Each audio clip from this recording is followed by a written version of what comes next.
Hi guys, कैसे हैं आप सब। आई होप आप सब ठीक हो, स्वस्थ हो।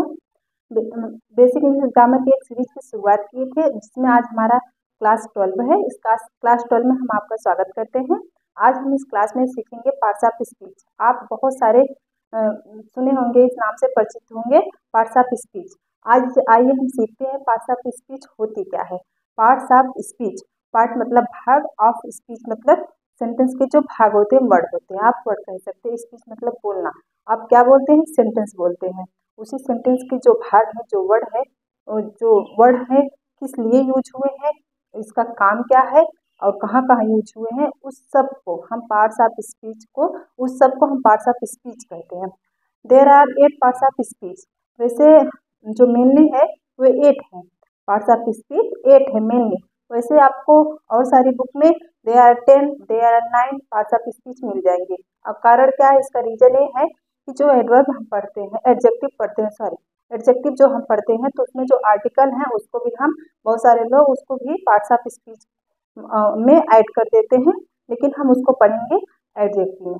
ओके, आइए देखते हैं एक एक करके पार्ट्स ऑफ स्पीच होती क्या है। जैसे कि हम आपको बताना चाहते हैं एग्जाम्पल से पार्ट्स ऑफ स्पीच होती क्या है।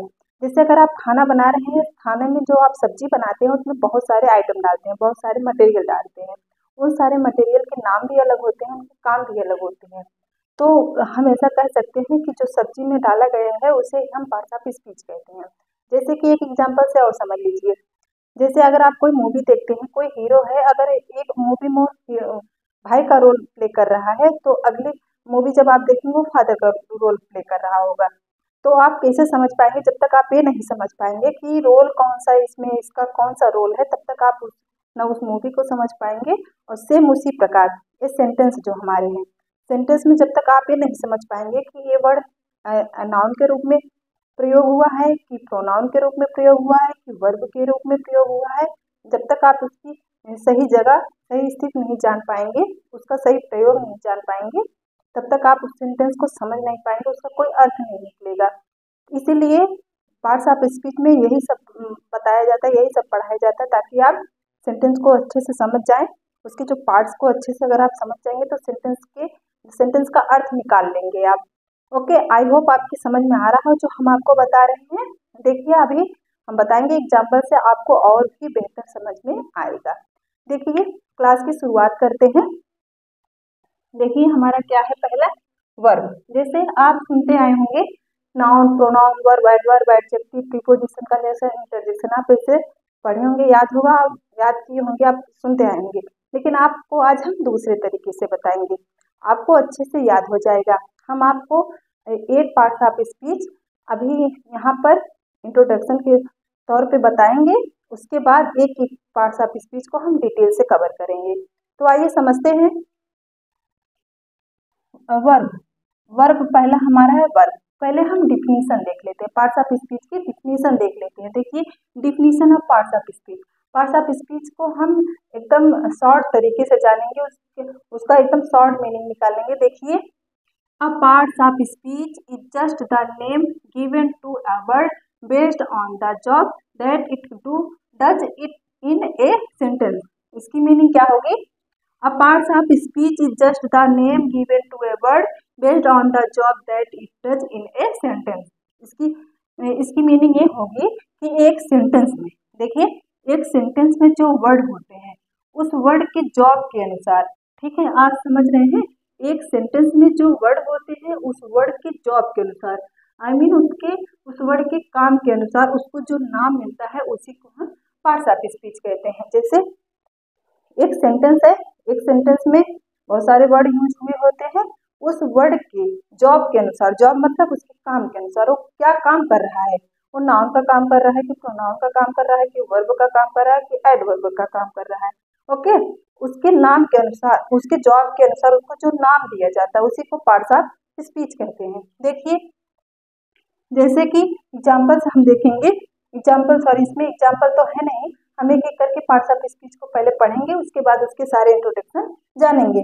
आगे, there are 8 parts of speech in English grammar. There are 8 parts of speech in English grammar. English की ग्रामर में पार्ट्स ऑफ स्पीच 8 प्रकार के हैं। ऐसा हम कह सकते हैं कि मेनली जो मेन पार्ट्स ऑफ स्पीच है वो 8 प्रकार के हैं। बाकी किसी किसी बुक में आपको 9 प्रकार के या 10 प्रकार के भी पार्ट्स ऑफ स्पीच मिल जाएंगे।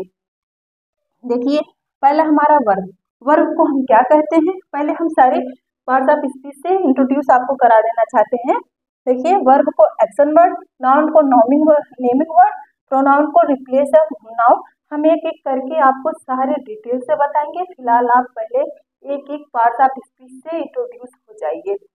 एडजेक्टिव को डिस्क्राइबिंग वर्ड, एडवर्ब को describing a word, verb and adjective. Adverb जो है वर्ब को भी और एडवर्ब को भी डिस्क्राइब करता है।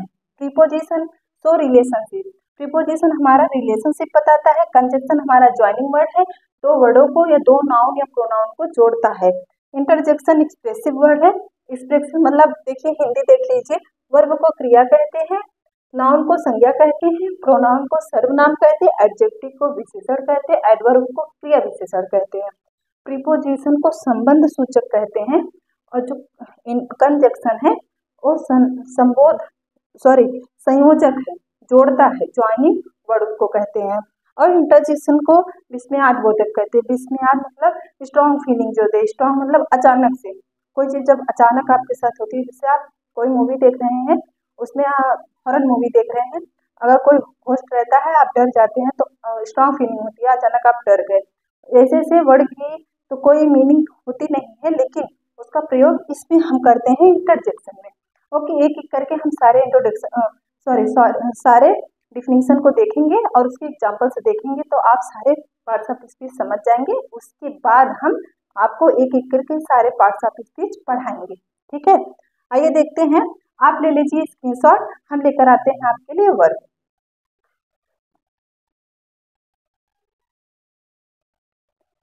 आइए हम लेकर आ गए आपके लिए वर्ब। आइए समझते हैं वर्ब किसे कहते हैं। हम आप डिफिनेशन समझेंगे और उसकी एग्जाम्पल समझेंगे।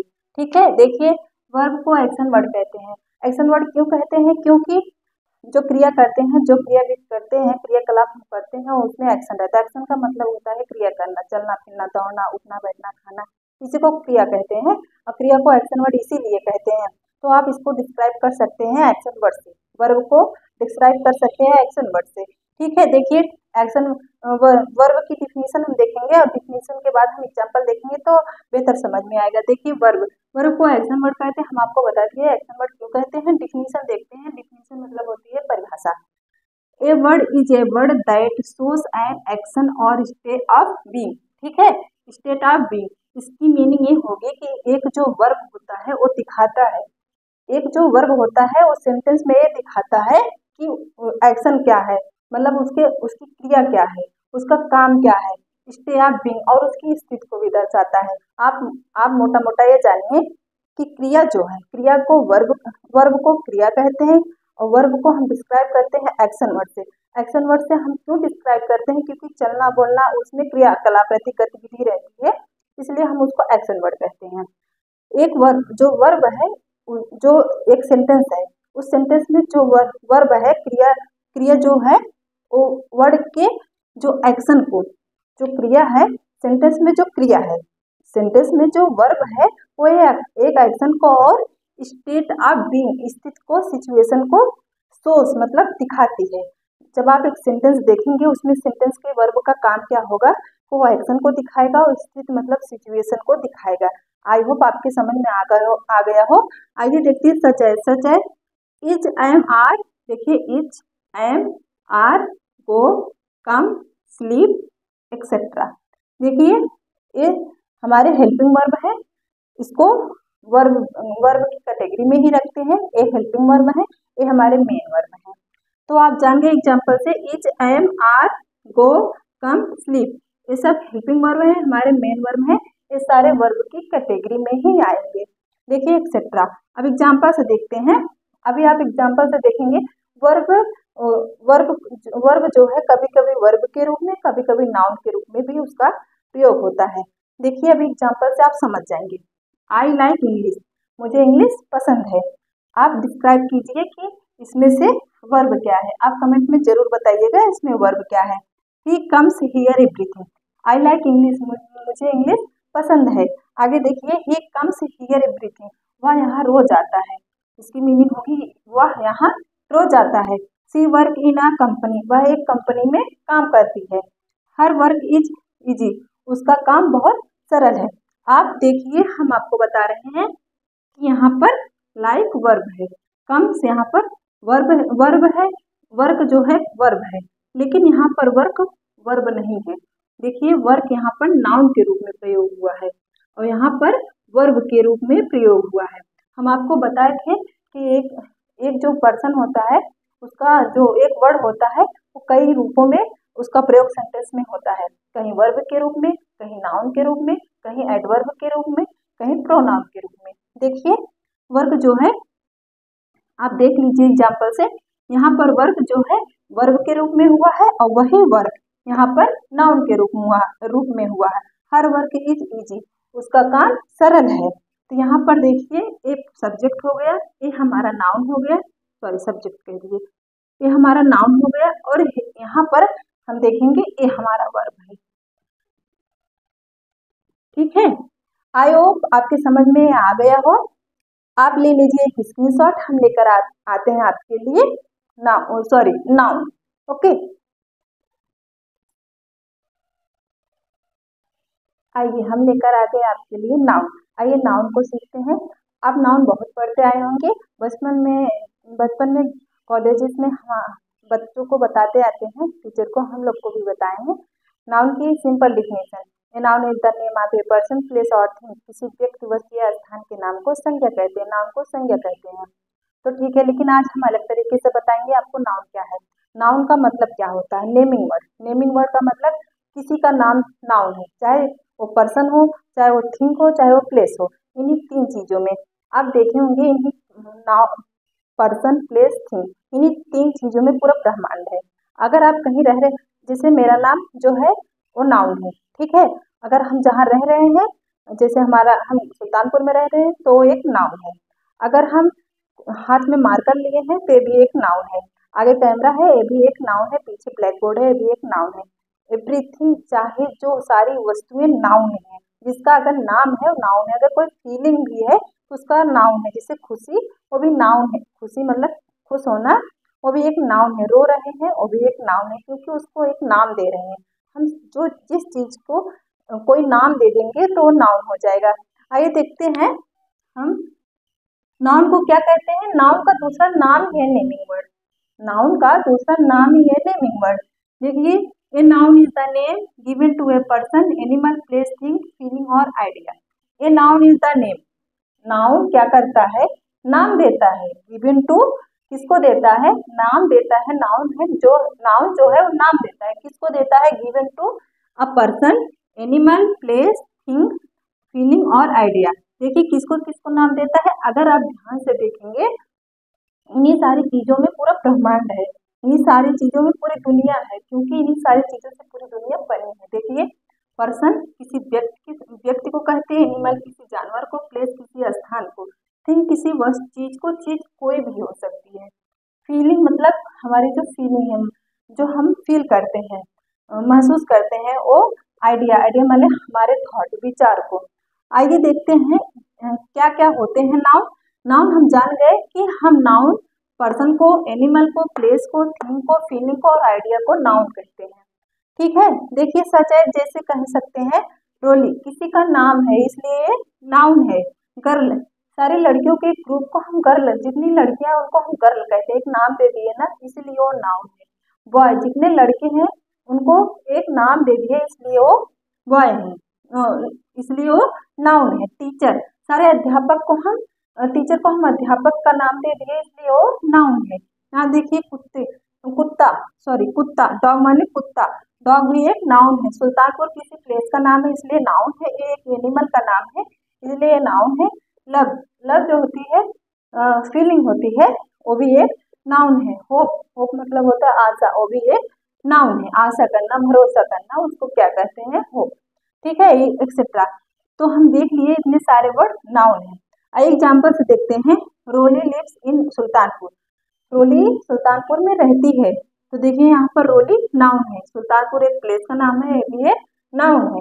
देखिए Delhi is a city, Delhi Delhi एक सिटी है। यहाँ पर देखिए दिल्ली नाउन है, सिटी भी एक जगह का नाम है, नाउन है, ये भी एक शहर का नाम है। हाँ शहर का नाम है, ये भी एक नाउन है। You are my last hope, तुम मेरी आखिरी उम्मीद हो, इसकी मीनिंग होगी तुम मेरी आखिरी उम्मीद हो। यहाँ पर देखिए हो एक नाउन है और यहाँ पर हाँ यू भी एक नाउन है, यू मतलब तुम होता है। तो देख लिए हम जिसको जिसको नाम दिए वो सारे वर्ड हमारे नाउन हो गए। हम नाउन को एक एक पार्ट ऑफ स्पीच को फिर से बता रहे हैं, हम डिटेल से कवर करेंगे क्योंकि इसके भी पार्ट्स होते हैं। जैसे अगर रोली है जिसको हम पर्सनल नाउन कहेंगे, लेकिन वहाँ पर गर्ल है तो उसको हम कलेक्टिव नाउन कहेंगे। तो इसी प्रकार सारे ग्रुप वाइज, सारे मतलब कैटेगरी वाइज अलग अलग करके इसके भी पार्ट हैं। आप ले लीजिए एक स्क्रीनशॉट, तब तक हम आपके लिए ले आते हैं प्रोनाउन।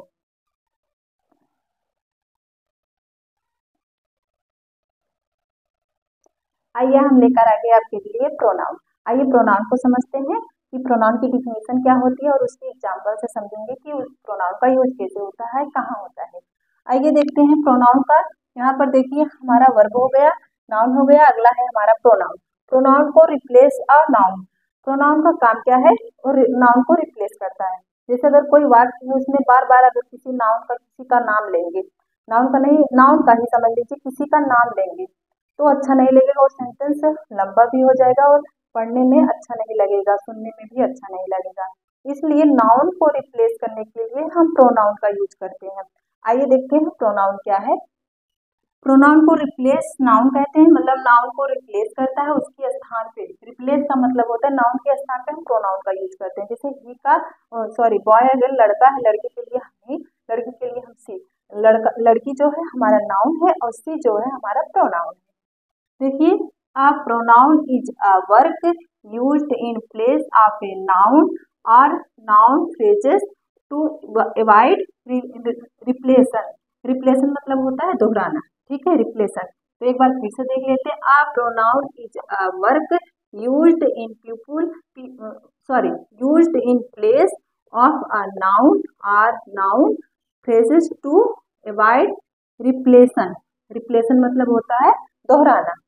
देखिए नाउन का यही काम है कि वो नाउन के स्थान पर प्रोनाउन का यही काम है कि हम नाउन के स्थान पर उसका यूज करते हैं। जैसे I we you they he she it, यहाँ पर देखिए सारे प्रोनाउन है, that those I we you they he she, the he she it, that those this और यहाँ पर इट से एक्सेट्रा। देखिए यहाँ पर दिस 2 बार आ गया, यहाँ पर हम चीज लिख देंगे। ऑलराइट, देखिए यहाँ पर एग्जाम्पल से देखिए, एक एक करके पढ़ेंगे। Roli is coming to take Roli's book, Roli is my friend, Roli is beautiful. तो अगर आप देखिए ये जो है सेंटेंस इनकरेक्ट है। इनकरेक्ट का मतलब ये है कि ऐसा पढ़ने में रोली इज कमिंग टेक, रोली की बुक ले गई, ऐसा कहने में अच्छा भी नहीं लग रहा, उसका कोई सेंस भी नहीं निकल रहा अच्छे से। तो इसीलिए हम इसकी जो रोली है एक लड़की है, उसका हम प्रोनाउन यूज करके वाक्य को करेक्ट बनाएंगे। देखिए Roli is coming to take her book. देखिए लड़की है, लड़की का जो होता है सब्जेक्टिव वर्ब सी है और उसका ऑब्जेक्टिव वर्ब हर है, इसलिए वहाँ ऑब्जेक्ट के रूप में प्रयोग हुआ है, इसलिए हम इसको हर लिखेंगे। देखिए Roli is coming to take her book, her मतलब वह लड़की के लिए, इसलिए her book. She is my friend, she मतलब वह मेरी फ्रेंड है, सी इज ब्यूटीफुल, वह सुंदर है। तो आप देखिए ये वर्ड जो हम लिखे हैं, ये जो पैराग्राफ हम लिखे हैं वो पढ़ने में एक अच्छे से उसकी मीनिंग भी निकल रही है और लिखने में भी सरलता हो रही है। आप बार बार नाम ले रहे हैं, नाम को लिख रहे हैं तो वर्ड गंदा लग रहा है। देखिए इस प्रकार हम देख लिए कि नाउन की जगह पर हम प्रोनाउन का यूज कैसे करते हैं। प्रोनाउन का बस इतना ही काम है, वो नाउन को रिप्लेस करता है। बार बार किसी सेंटेंस में बार बार अगर हम नाउन को यूज करेंगे तो वर्ड सही नहीं होगा और पढ़ने में अच्छा नहीं लगेगा, इसलिए हम उस नाउन को रिप्लेस करने के लिए प्रोनाउन का यूज करते हैं। आई होप आपकी समझ में आ गया हो।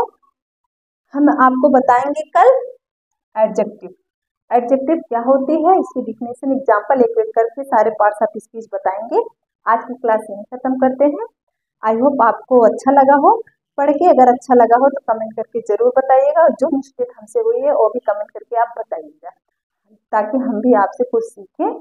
आइए आगे की क्लास हम कर लेंगे, तब तक के लिए